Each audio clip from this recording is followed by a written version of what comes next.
প্রধান উপদেষ্টা ডক্টর মোহাম্মদ ইউনূস বলেছেন, আগামী ফেব্রুয়ারিতে অনুষ্ঠিত হতে যাওয়া ত্রয়োদশ জাতীয় সংসদ নির্বাচন হবে শান্তিপূর্ণ ও উৎসবমুখর।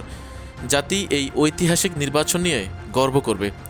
বুধবার সকালে মিরপুর সেনানিবাসে ন্যাশনাল ডিফেন্স কোর্স ও আর্মড ফোর্সেস ওয়ার কোর্স 2025-এর সমাপনী অনুষ্ঠানে তিনি এ মন্তব্য করেন।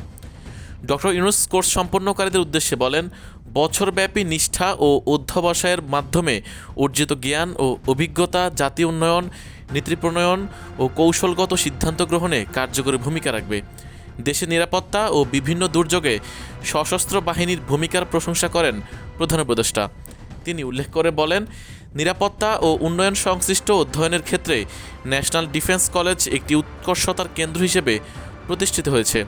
দ্রুত পরিবর্তনশীল বৈশ্বিক প্রেক্ষাপটে জাতীয় ও আন্তর্জাতিক চ্যালেঞ্জ মোকাবিলায় দক্ষ নেতৃত্ব তৈরিতে প্রতিষ্ঠানটি যথাযথ ভূমিকা পালন করেছে।